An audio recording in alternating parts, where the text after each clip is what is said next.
11।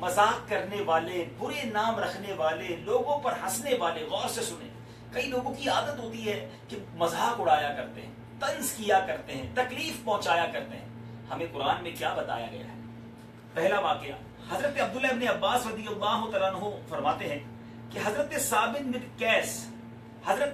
بن قیس رضی اللہ تعالیٰ عنہ اونچا سنتے تھے. جب وہ سرکار دو عالم صلی اللہ تعالیٰ علیہ وسلم کی مجلس شریف میں حاضر ہوتے تو صحابہ کرام علیہم الرضوان انہیں آگے بٹھاتے اور ان کے لیے جگہ خالی کر دیتے، کیونکہ وہ اونچا سنتے تھے. تو نبی پاک علیہ الصلوۃ والسلام کے قریب رہ کر میرے آقا علیہ الصلوۃ والسلام کا مبارک کلام آسانی سے وہ سن سکیں. ایک روز انہیں حاضری میں دیر ہو گئی اور جب مجلس شریف خوب بھر گئی اس وقت آپ تشریف لائے. اور قاعدہ یہ تھا کہ جو شخص ایسے وقت میں اور مجلس میں جگہ نہ پاتا، ایسے وقت آتا کہ مجلس میں جگہ نہیں بچتی تھی، تو جہاں جگہ ملے وہاں بیٹھ جائے. لیکن حضرت ثابت بن قیس رضی اللہ تعالیٰ عنہ جب آئے تو نبی پاک علیہ الصلوۃ والسلام کے قریب بیٹھنے کے لیے لوگوں کو ہٹانے لگے اور یہ کہتے چلے گئے کہ جگہ دو جگہ دو، یہاں تک کہ وہ آگے بڑھتے رہے اور پھر سرکار دو عالم صلی اللہ تعالیٰ علیہ وسلم کے اتنے قریب پہنچ گئے کہ نبی پاک علیہ الصلوۃ والسلام اور ان کے درمیان صرف ایک شخص رہ گیا. انہوں نے ان سے یہ بھی کہا کہ جگہ دو، تو اس شخص نے کہا کہ تمہیں جگہ مل تو گئی ہے اس لیے بیٹھ جاؤ. حضرت ثابت بن قیس رضی اللہ تعالیٰ عنہ غصے میں آ کر پیچھے چلے گئے اور پیچھے جا کر بیٹھ گئے. جب دن خوب روشن ہوا حضرت ثابت بن قیس رضی اللہ تعالیٰ عنہ نے اس کا جسم دبا کر کہا کہ کون؟ اس نے کہا میں فلاں شخص ہوں. تو حضرت ثابت رضی اللہ تعالیٰ عنہ نے اس کی ماں کا نام لے کر کہا کہ فلانی کا لڑکا. اس پر اس شخص نے شرم سے سر جھکا لیا، کیونکہ اس زمانے میں ایسا کلمہ آر دلانے کے لیے یعنی شرم دلانے کے لیے کیا جاتا تھا. اس پر یہ آیت نازل ہوئی، آر نہیں دلانا چاہیے. میرے پیچھے اسلامی بھائیوں ایک اور واقعہ سنیں. حضرت دحاق رضی اللہ تعالیٰ عنہ فرماتے ہیں کہ یہ آیت بنی تمیم کے ان افراد کے بارے میں نازل ہوئی کہ حضرت عمار، حضرت خباب، حضرت بلال، حضرت سہیب، حضرت سلمان اور حضرت سالم رضی اللہ تعالیٰ عنہم وغیرہ جو صحابہ کرام غریب تھے، ان کی غربت دیکھ کر یہ قبیلہ بنی تمیم کے لوگ ان کا مذاق اڑایا کرتے تھے.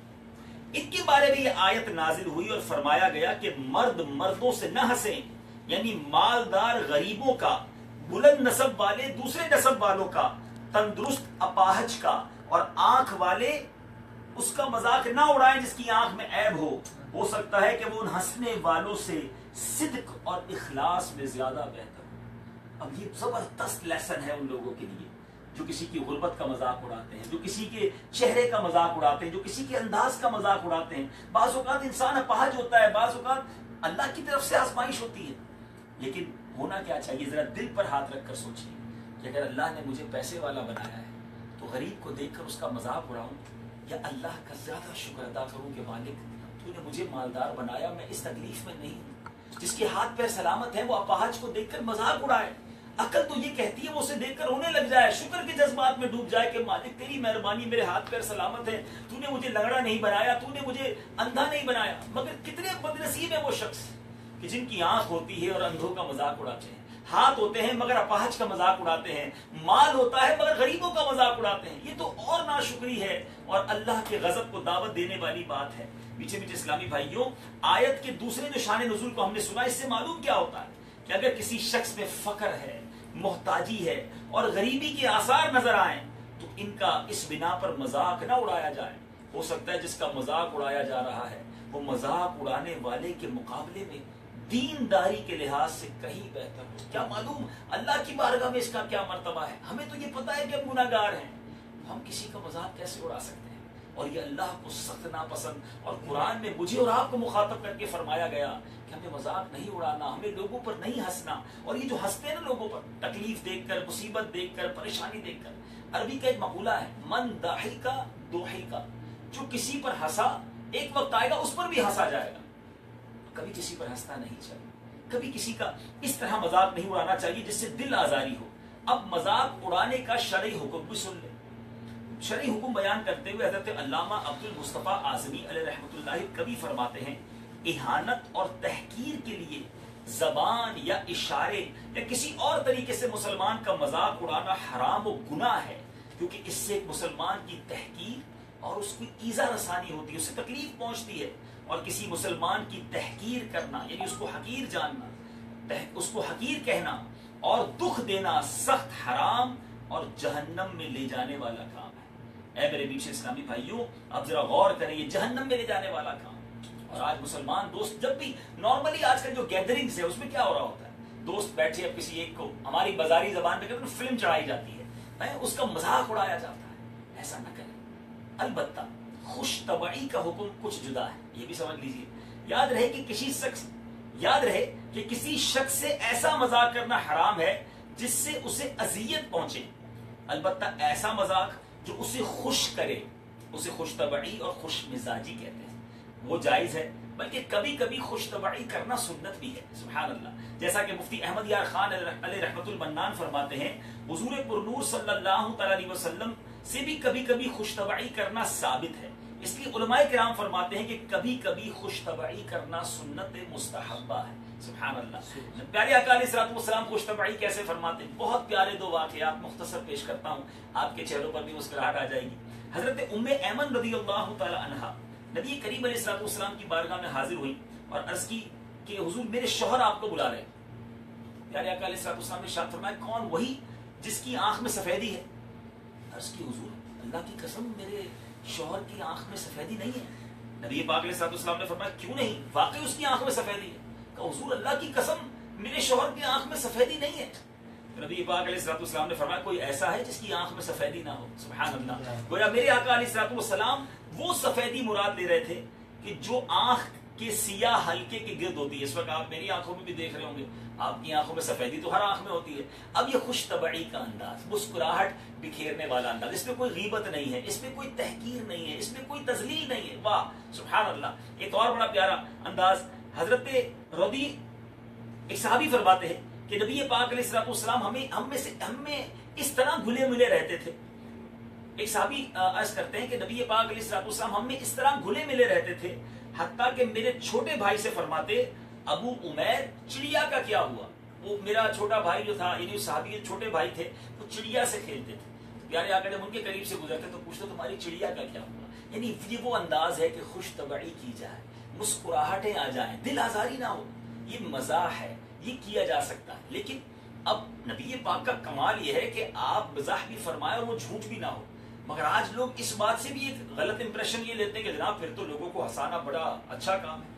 لیکن آج ہنسانے کے لیے جھوٹ بولا جاتا ہے، کسی کی غیبت کی جاتی ہے، کسی کو ذلیل کیا جاتا ہے، اس کی اجازت نہیں ہے۔ یہ خوش طبعی نہیں ہے، یہ تو دل آزاری ہے، غیبت ہے، بہتان ہے، اور بعض اوقات ایسے لطیفے بنائے جاتے ہیں جو بندے کو ایمان سے خارج کر دیتے ہیں۔ تو یاد رہے یہ بہت بڑی فرق ہے اس بات میں، اور بندے کو خوش مزاج ضرور ہونا چاہیے، مگر اس کا مطلب یہ نہیں کہ ہر وقت لطیفے سناتا رہے، ہر وقت جناب ہنساتا ہی رہے، کیونکہ زیادہ ہنسنا دل کو مردہ کر دیتا ہے۔ تو وقار بھی ہونا چاہیے، آپ کی ذات ایک بڑی خوبصورت ذات ہونی چاہیے کہ سنجیدگی کے وقت آپ سنجیدہ بھی ہوں اور خوش مزاج بھی ہوں۔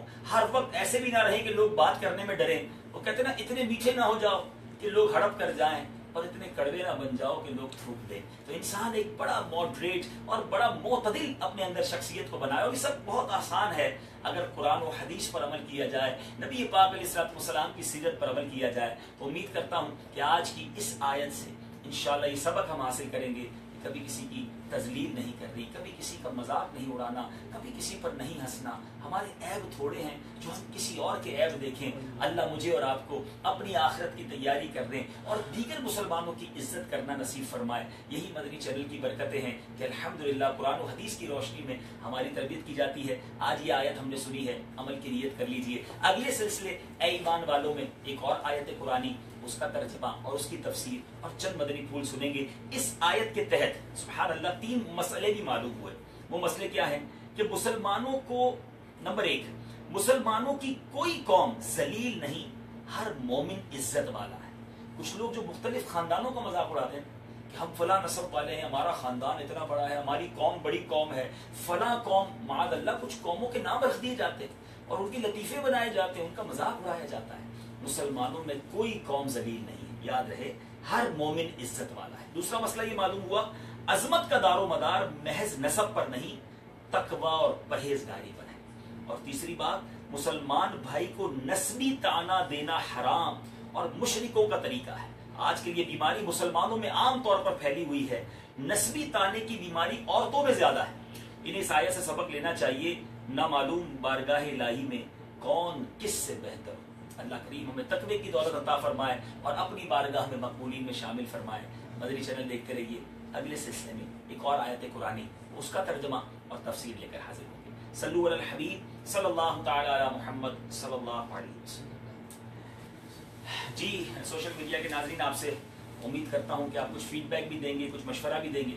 یہ اتنی دیر کا نارملی سلسلہ ہوگا، لیکن کوشش یہی ہے کہ تفسیر صراط الجنان سے بھی کچھ مدنی پھول شامل کیے جائیں، ترجمہ کنز الایمان بھی ہو، ترجمہ کنز العرفان بھی ہو، اور اس کی برکتیں لوٹی جائیں۔ جزاک اللہ خیرہ۔